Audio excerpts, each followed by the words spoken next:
Hi, everybody. This is day 1477. Day since Richard was premeditatedly, code red, murdered on Fort Bliss, and this was after he was unjustly retaliated against for being a whistleblower, reporting, collecting evidence, filing with the CID, with the CPS, with the FBI Houston, with Washington, D.C., with he's communicating with them. The IG were all over the barracks because of Halliday. He was reporting criminal trafficking, and um, and it was big. It was big, and so they retaliated against him with everything that they had. Even Major General Clem Coward retaliated against him. The canine cop at midnight in a traffic stop retaliated, which is a subject today um, in the information, the new breaking news. Because, every day is breaking news. I can put breaking news every day up, and I wouldn't be lying. Um, this is, crazy that they would retaliate against him. Why? To discredit him. They wanted to discredit him. They wanted to turn him into somebody that the rest of the law enforcement community would not listen to, would not believe, that the media would not be able to use in their articles. Not that that matters, but it's very important for people to understand that every article, every news broadcast, because they have authority, because they're supposed to be taking, being ethical, and they're supposed to be vetting their sources, right? They're supposed to be vetting their sources. They're supposed to have reliable sources. They're supposed to double check their information. They are given lots of tools. They have lots of tools to double check. They get access to press conferences and discussions and everything. And so everything that they print, everything that they record, everything that they put out there can be used in a court, right? Can be used in a court of civil or even criminal law. So it's very, very important to look at our media in a very new way. In a new way, I think that, well, maybe not a new way. Maybe it's just we've been complacent. We haven't taught each other that everything that is used in media, when they put it into print or video form or social media, if Fox News, if CNN, they carry a certain weight, and that is used in courts of law, and that forms policy. That forms policy that also dictates cases. And it also dictates the records of history. And I think that's very, very important for people to understand. And I want to talk about Natassia Paloma and what a criminal we think she is. We really believe that she's a total criminal for KTSM, and she got up and left. And I don't believe the reason why she got up and left. Maybe it's right, but I think that she's so compromised by them, and maybe she has some story. I don't know, but she hasn't come out since. She's stayed silent since, and she absolutely committed the worst crimes a journalist can commit. And and I'm not. This is. Uh, Thank you, Danielle, for coming on. Thank you, Anicia, for coming on. But let me explain to you a little bit about why I believe that Natassia Paloma Thompson is a total criminal. And, everything that is going on today that is breaking news. when it comes to the courts, when it comes to judges, when it comes to judges being appointed or having to be elected. What what is the decision for that, right? Who decides if a judge can be appointed or if a judge must be elected? Okay, so that it's this is the big conversation that the focus is on judges right now in politics. And the fight, I believe, is to control like the Supreme Court, to maybe pack the Supreme Court, control how judges are either elected or appointed. I believe that they want them all to be appointed, right? Um, so it is a very, very important to understand it. Do I totally understand it? No. But the next few days, well, it's probably gonna take longer than that. I remember years and years ago, and I'm going off on a tangent right now, but years and years ago I said to myself, that's it. I am going to take 1 year out and learn the Bible. And then after a year, you're like, oh my goodness. I mean, that was like the best decision. But you realize how out of tune you are when it comes to learning how the system works, learning how the words of God, right? And so I'm thinking about how all this, our criminal system with the district judges, with the county judges, with the municipal judges, their jurisdictions, how do their jurisdictions work? And this is very, very important that we learn this in our upcoming battle for Richard's remains, for reestablishing Richard's position. All of that Feel Great Article 15 needs to be rescinded. I can tell you that right now. And the today breaking news makes it look really, really good that our chances are very, very good. The Gomar needs to be dropped. Every picture, and his record is spotless, and it's going to be even more spotless.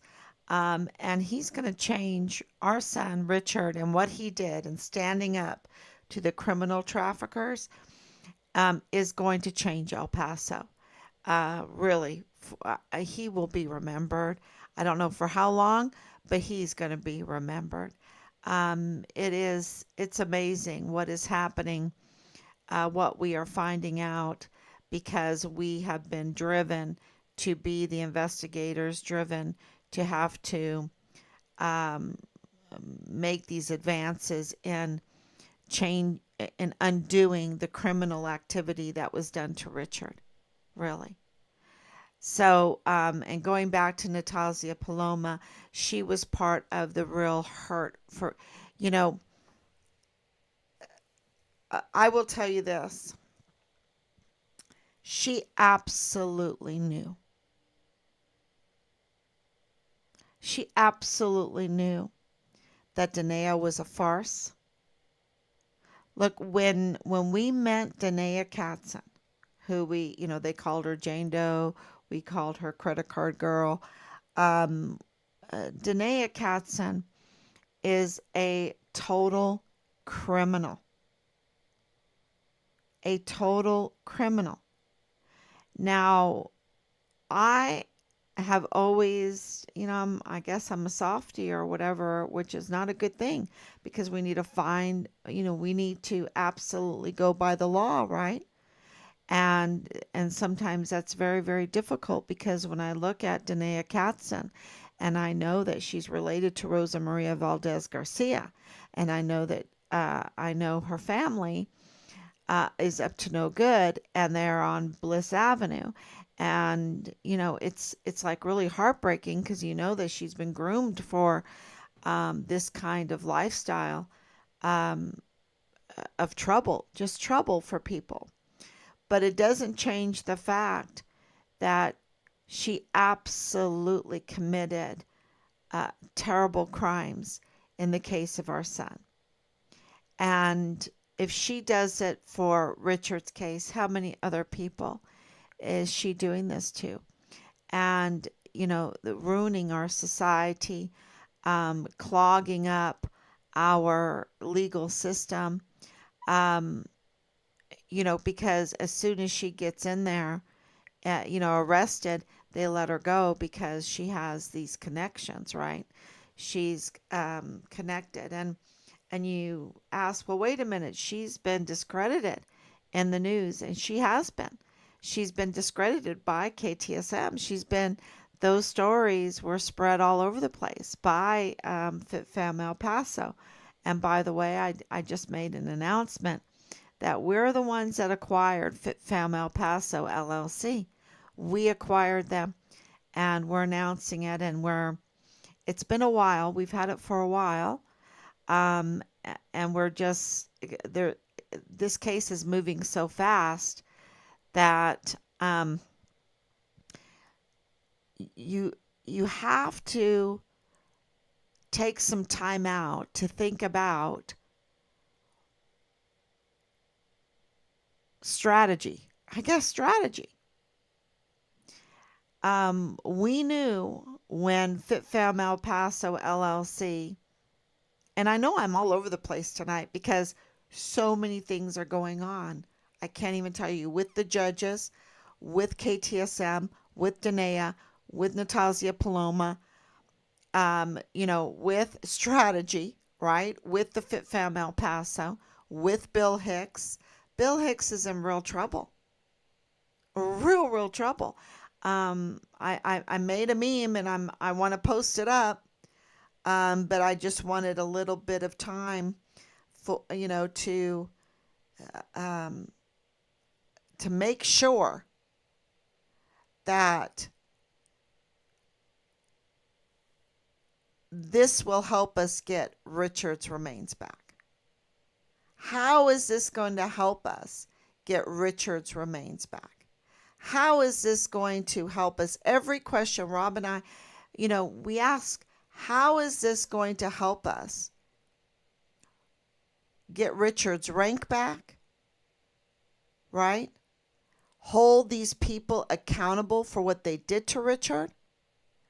And most importantly, have them give us our son's remains back. So when we're talking about Natassia Paloma, she's a mother of two, right? She is highly visible because that's her business is health and all of that. And being out there, I guess she gave up her job as being an anchor. And the reason why I wanted to talk about her, and with FitFam and KTSM and El Paso Matters, is because they all have conflicts of interest, right? They're connected. And they targeted our son's case. They targeted our son and they targeted our family. They targeted Team Find Richard Halliday. And they targeted it to obstruct justice and to promulgate, I don't know if that's the right word to say that, but to spread a false narrative to the public, to rewrite history so that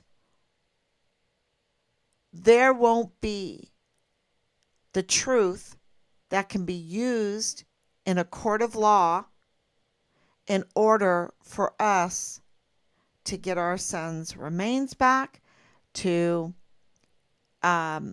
hold the murderers and the accomplices accountable, and to reinstate his rightful rank and position. You see, the media is very, very important, because if they're not going to print the truth, just like this latest August 3rd, 2019 anniversary, where they are still insisting on using unreliable criminal sources like Ernest Christopher Grant, who was the media sweetheart. And they insist on using this criminal who has connections that are so big that they protect him. And he is a major criminal, y'all. A major criminal, and it's connected to Richard's case. This Walmart case is connected to Richard's case, and that they are using a criminal, unreliable source that rubs shoulders with Chris Cuomo, with Beto O'Rourke, with the CBP, right? With the El Paso Police Department officer, right? And more. And there's more. These witnesses that spread a false narrative that was so absolutely terrible, saying that Patrick Crusius was in talk about bloodbath, right? Was in a bloodbath. Really? That's exactly what Ernest Christopher Grant, the picture he painted, being a media sweetheart, wanted everyone to believe. And yet, the truth was right in front of us. Now, is Patrick Crusius, we need to know the truth about Patrick Crusius, right? And they haven't even put him through a mental health evaluation because they don't want, not that they want to see if he's mentally unable. We all know from the federal case, we all know from just observing him that he has a severe mental health condition, right? That's already established. But they don't want anyone talking to him. They don't want anyone. That's why they haven't scheduled a mental health evaluation. He's in isolation, y'all. Because they're trying to get out Ernest Christopher Grant's very fake, unreliable, criminal, divisive, hateful. It's a hate crime. It is an absolute hate crime to try to push this manifesto that we don't even have the answers for, because not even a psychologist or a psychiatrist can go into meet with Patrick Crusius and discuss what's going on. What's going on? What led you to do this? Tell me about this manifesto. Tell me why your shoes were so clean, why your pants were so clean, why your shirt was so clean. He already said in a court that he was not racist, and he walked up and surrendered to a Hispanic law enforcement officer. Yet they want to push it, down our throat. But not even that. They don't really even care what you think. They want to document the lie. They want to document the lie that they can control the courts, that they can control policy. And this is what people really need to understand.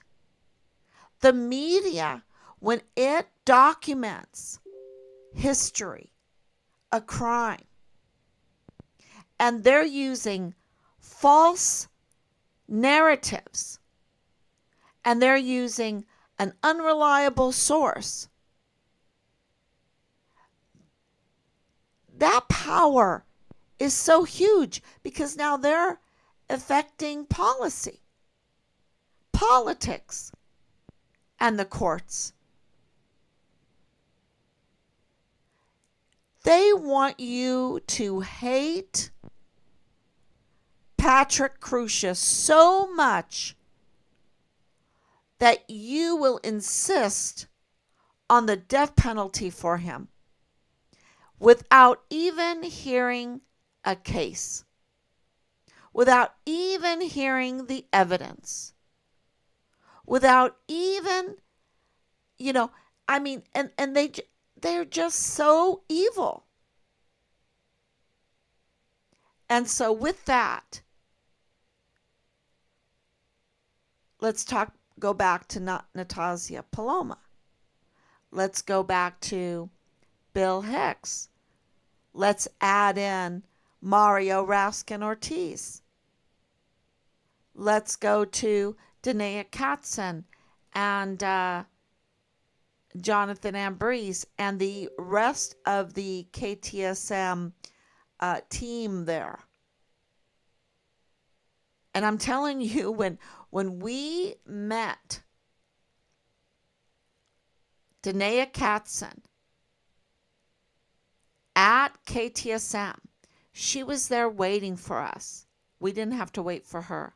We got there early, but she was there waiting for us. And she knew where to go.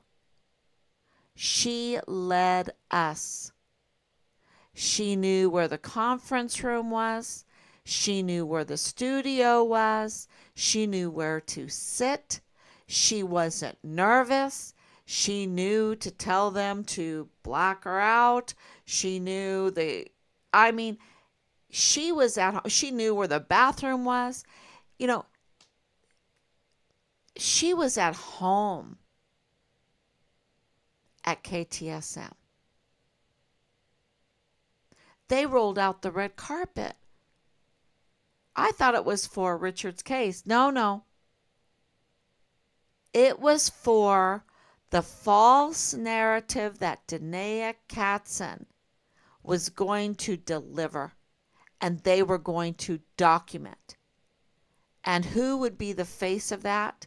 Natassia Paloma. Natassia Paloma would be the face of misinformation delivery.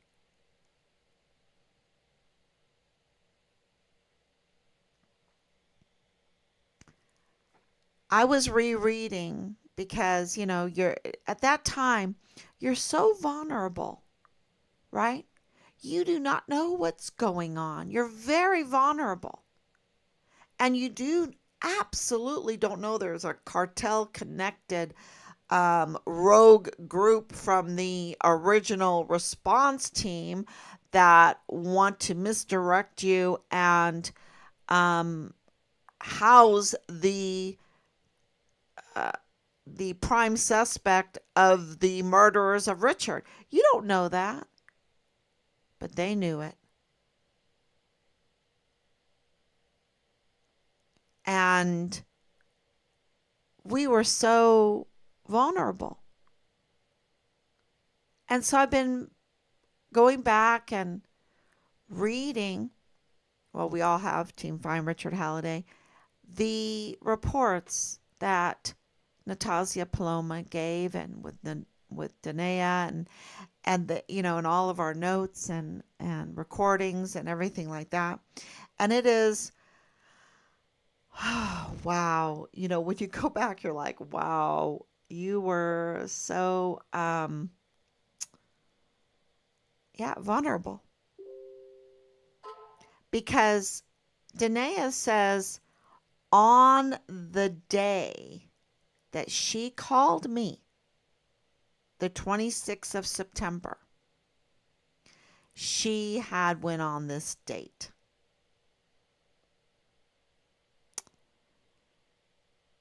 That's what she told Natassia. And I mean, that bugged me because then I knew I was like, Pat, why didn't you read that before? Why didn't we all read that before and understand how what, that was a total red flag. Um, and of course, the soldier was in Delta Battery 143. Jonathan Slavitt, everyone knows his name. Jonathan Slavitt was called out by Danae Katzen. I don't know why. Her husband, Jonathan Embrice, was 143 ADA, Fort Bliss. Of course, Dallas Hart was Richard's platoon leader. Um, you know, and there's, just a lot of criminal activity. And it's all going to be clarified. And Jonathan Ambrose could, Jonathan Slavitt could clarify a lot for us. But they stay silent. I don't know if it's because they had a plea deal, and signed things. I don't know. But Natassia Paloma, she might have had some kind of deal when she left KTSM that she wasn't allowed to talk about the cases, especially Richard's case. I don't know. She's very silent. We've reached out to her, and now knowing what we know, what I'm about to tell you, and I should post it up. I should post the picture. I will after this. There's so much. Maybe someone can do it. But on January 21st, 2021, she did a little like video for her Facebook, a Facebook Live that she did after her 6 o'clock show, right? And and she mentioned lots of things, but it was on Richard Halliday. And it was about being invited to Fort Bliss to attend a press conference with Major General at the time, the commanding general of Fort Bliss, Sean Bernabe, and that only, and this happened all throughout. This was not the first time, and this is absolutely criminal. But only a few invited journalists would be able to go. Okay, it wasn't an open press conference. Only, this is about the murdered soldier on Fort Bliss. They called him a missing one at that time, but they absolutely knew that he was murdered. We have all of the corroborating evidence that they knew from Director of Emergency Services, from Homeland Security, from Department of State. They absolutely, from FBI, that they absolutely knew at that time and had Richard's remains, that he had been murdered and they had his remains. And, so this press conference on January 21, 2021, is very interesting that Sean Bernabe would call Natassia. She was in communications with him very often. And we knew that because she told us that. And of course, in this live stream, she says that she was in communication with him. And,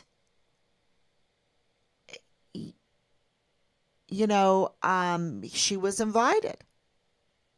Now, at this point, we didn't know, but she knew that she was a confirmed, I want to say confirmed criminal, a confirmed what do you want to say? Accomplice. Accomplice to Danae Katzen and Jonathan Ambrice. And I don't know if it was Jonathan Slavitt. I have to hear his story, but right now, I'm okay. I'll just put it in there because sometimes I just am giving them too much benefit of the doubt. I want to err on, hey, let's hear their story. But absolutely the copy editor, David Candelera,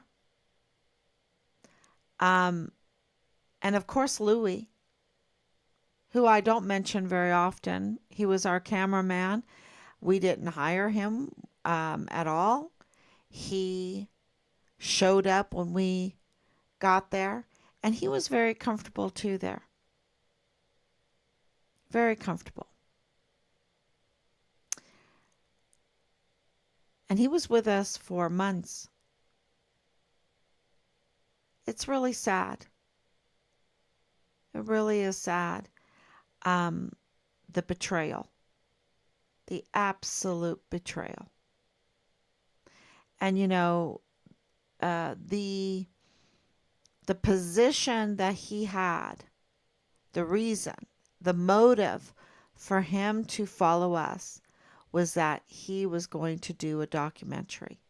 Well, where is he? Where is he? This is a huge story, a very interesting story. But he was there at KTSM with us, and this whole everything gets so convoluted, and it makes your head spin. And I really apologize for that. But the point that I want to make is that KTSM are bad actors, and Natassia Paloma Thompson is the face of those bad actors. And she knew what she was doing. And she was up to no good. And January 21st, 2021 is a very important date because just the day before that, we had submitted our report to the command and to other agencies, whatever, that we had discovered who Nadal Baim was, who was that FBI man that walked in to the Dollar General store. Remember, that happened on October 26th, right? Or 28th? Let me see my timeline there. I always get that confused.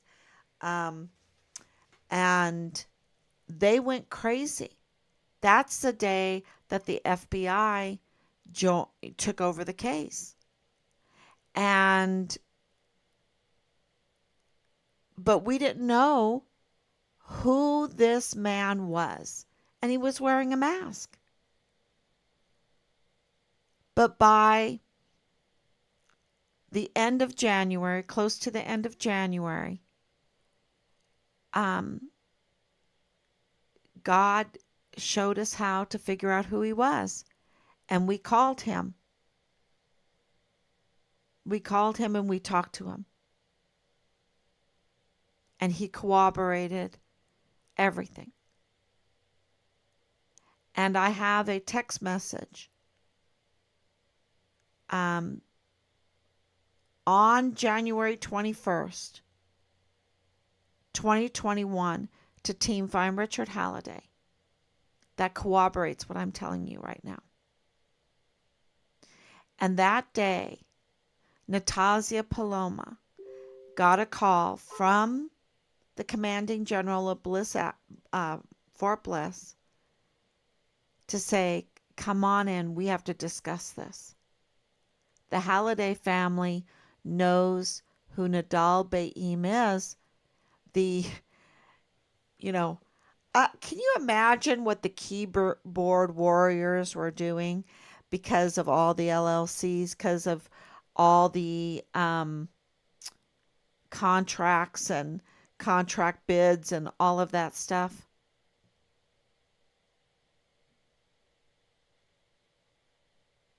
And who is all behind Western Frontier Trading LLC? Can you imagine? They were absolutely not freaking out that we would get anywhere. Because, hey, we got the FBI, and the FBI's wife is intelligence, and we got Fit Fam El Paso, those HRC people and military behind Fit Fam El Paso, and we've got KTSM, David Candelera and Natassia, Paloma. Everyone's going to believe her, and then we've got Bob Moore at El Paso Matters. We've got some Congress people. We've got, I mean, yeah, like Veronica Escobar. And, they weren't afraid of us at all. And I think that's part of their bravado. Um, they weren't afraid. But um, the contracts, the LLCs, that revealed too much. Too much because of the connections, the conflicts of interest. It's kind of like Bill Hicks with Purchase Funeral Homes, right? I'm I'm going to prosecute the Walmart mass shooting, but my client Purchase Funeral Homes, they made pretty good money with that. I mean, the conflict of interest is so big. Is so big. He should never have been appointed for that position. Never. Because he has even more. He has even more conflicts of interest other than Purchase Funeral Homes. Um, so with this connection, I mean, that connects him with Mario Raskin Ortiz, right? And there's more. And there's more. There's so much more. But this gets so convoluted that, your head just spins and you're like, throw your hands up and walk away. But, it takes losing your son. It takes knowing that he was brutally murdered, that he was dismembered, that our military was attacked. Attacked. That Richard was murdered on Fort Bliss and we don't have his remains. This is a secure installation with all these cameras. We give him all this money and we don't have his remains. So our military was attacked and El Paso was attacked because every false story they wrote about Richard was an attack on the military and an attack on El Paso, because every one of those botched fake stories using unreliable sources, which there's a lot of, Rosemary Valdez Garcia, Leilani Hart, and of course Ernest Christopher Grant and Danae Katzen and Belen Rocha. Every one of those is a rewriting of history. It they document it like it's the truth, but it's not. It's not. And so then it affects policy, and then it affects the court cases. Look at what happened here. They bring out these articles and videos and all that as evidence. You see it in Congress all the time. But yet it's fake. It's false. It's a false witness. It's a misleading to cover up criminals. And so one other breaking news, a lot of breaking news. We have so much breaking news. But just think about the timeline a little bit with Natassia Paloma. You had Christmas, which, 25th of December. You had Christmas time. Sean Bernabe, the commander of Fort Bliss, searching the mock Afghanistan village, right, for Richard's remains, or to clean up evidence or whatever, right? I mean, we're getting all kinds of reports. He's out there at Christmas time when, he's supposed to be celebrating. He's supposed to be, all his soldiers or whatever, how many people were out there, right? And they were looking for Richard's remains, but also we have reports that they were also cleaning up evidence. And so that's at the end of December. And then you're talking, we find out, we're in discussions with them because we're like, who is this guy? Uh, we weren't giving up. He said that the FBI found Richard in Juarez, and he absolutely was credible in that Dollar General store. To that, the most honest person in this whole case, and that is the cashier. And I'm really praying for her. More than that. More than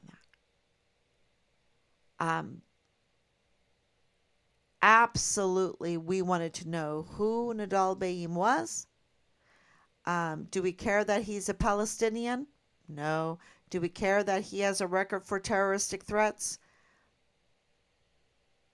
The Palestinian thing, what's really interesting is that he went to a British school. And because I homeschooled, because I lived in Europe for a long time, British schools are historically some of the best schools ever. So when you say you went to a British school in Qatar, right, or Kuwait, I believe it was Kuwait. If you say you went to a British school in Kuwait, that's a pretty good school in my mind. I don't know. So, does it matter to me? It does matter in the sense of this is an educated man. So, does he have this record? Does that matter? Yes, that matters. Because his son-in-law is Bradford Bugato of the G3 of the 32nd ADCOM. So, when we found out who he was, and he's all of these things, and then he's a bidder for ammunition of up to $3 million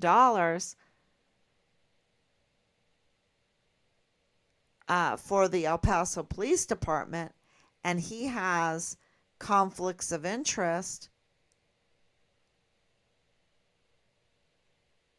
with the suspects in Richard's case, then yes, it matters that we found out who he is, and we were, actively communicating with the command of Fort Bliss with new information all the time. And then we found out. And then he issues, when I was begging, and anyone that has been following this knows that Sean Bernabe promised monthly press releases on Richard. And he did not do that. He did not do that.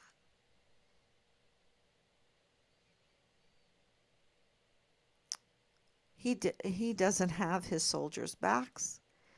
He is a liar to the families. He needs to be stripped of his uniform, stripped of his stars, stripped of every one of those benefits. He's a traitor. He's an absolute traitor. And he was looking for my son's remains during Christmas time, did not tell us. We had to have Team Find Richard Halliday in El Paso give us a call and say, hey, Bernabe's out here looking for Richard's remains, and more and more. And we had to call him up and say, "What are you doing?" "Oh, yeah, I was doing that." "Yeah, you were doing that. Well, why didn't you tell us?" "Because that means Richard is dead."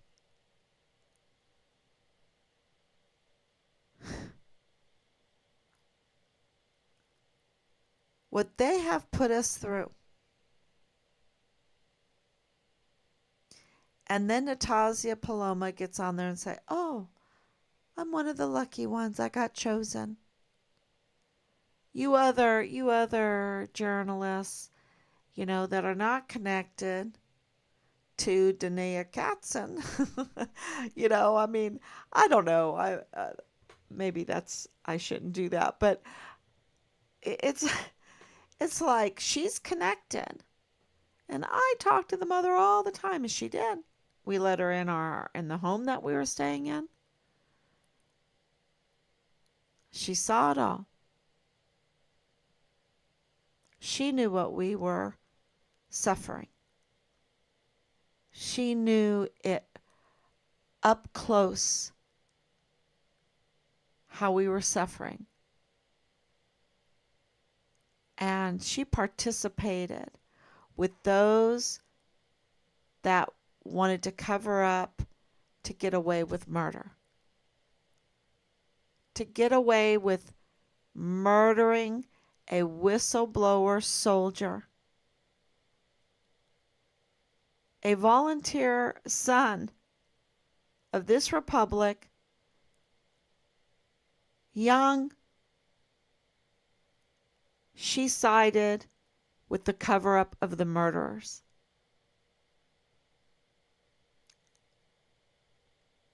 Yeah. She does it really well. She's very talented. And she's a total criminal. And, it makes me very, very sad because, yeah, she's going to have to explain that. She's a total criminal.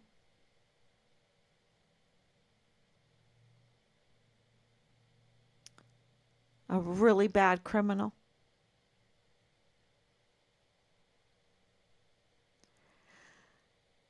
And so then we have some other problems in El Paso. So we have this unqualified, chief medical examiner. We have a usurper as a DA. We have um, a really rotten KTSM team, betrayer in the military. Um, we have El Paso Matters using unreliable sources. We have FitFam El Paso that just wanted to operate incognito.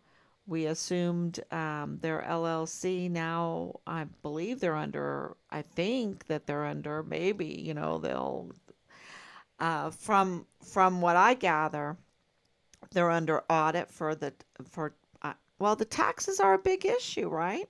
You've got to pay your taxes. So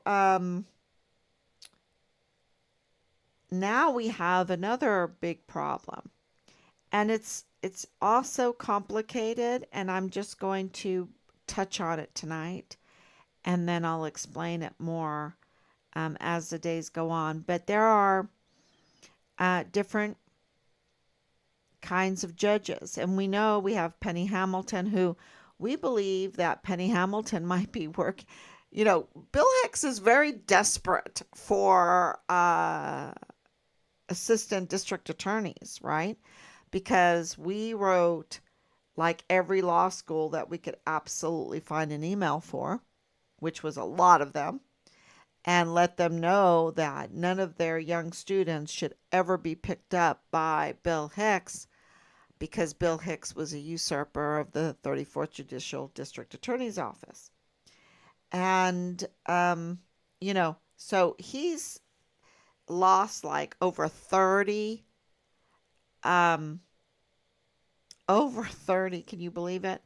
attorneys. And now we find out that Penny Hamilton, and when her name pops up, it's like, what?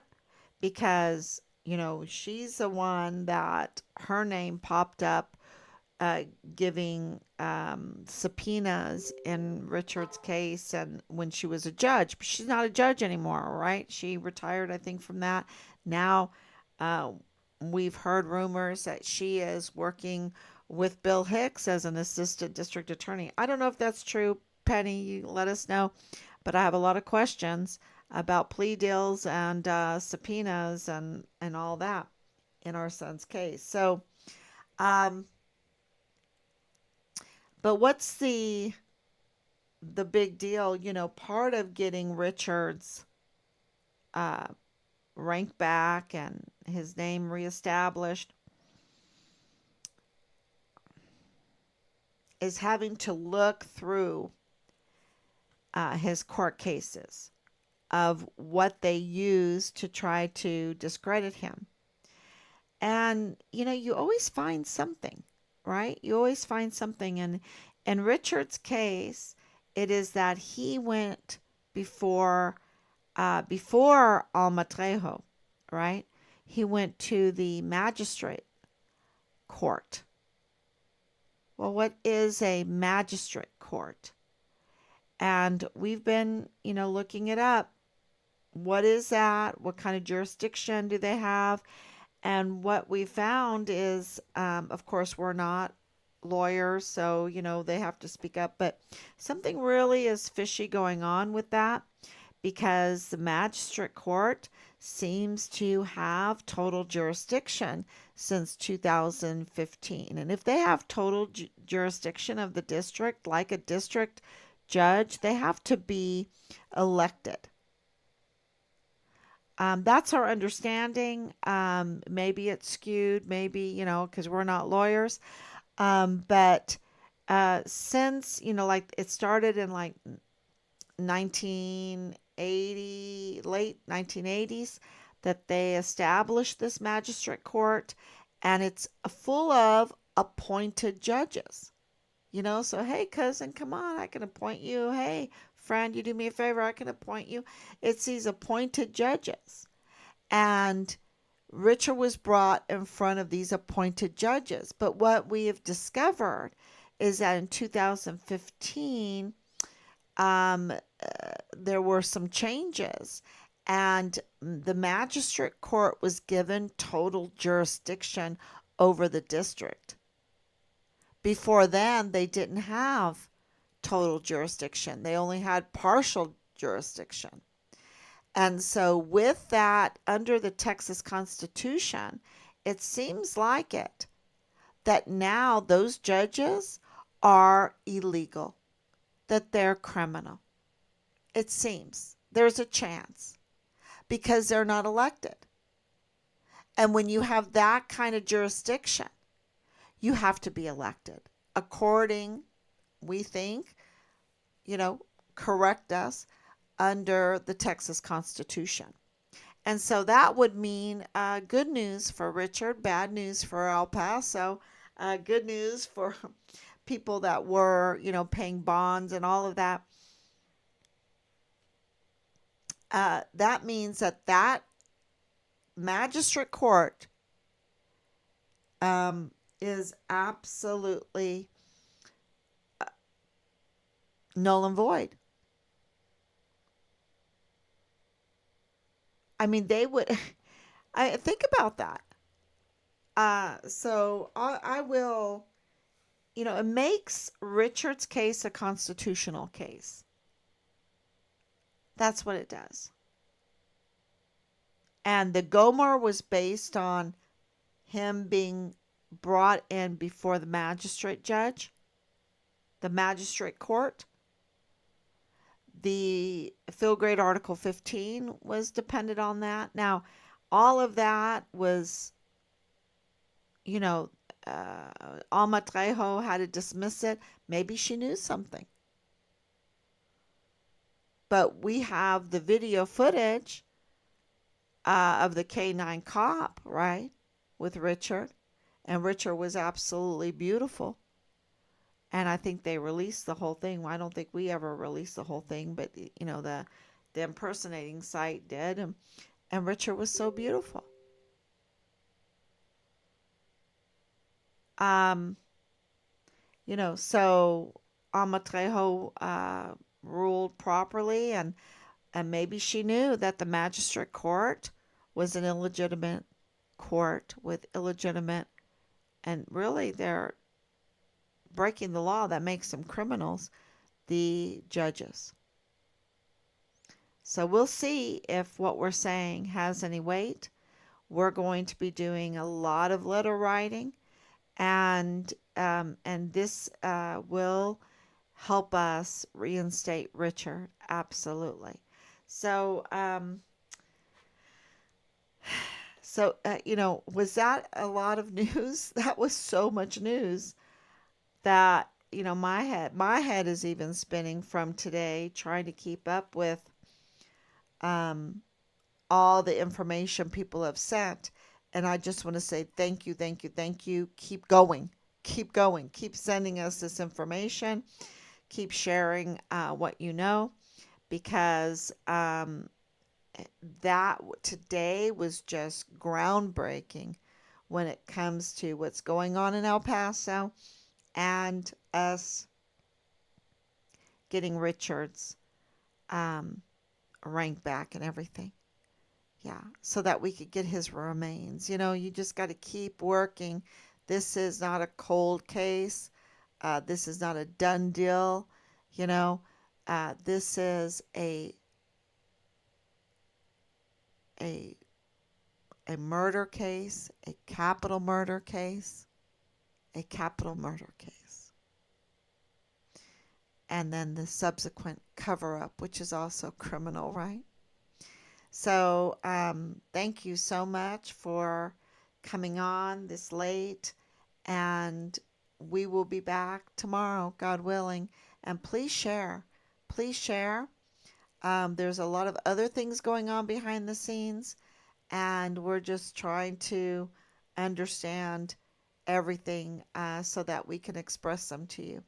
So, thank you so much. God bless you, and please share.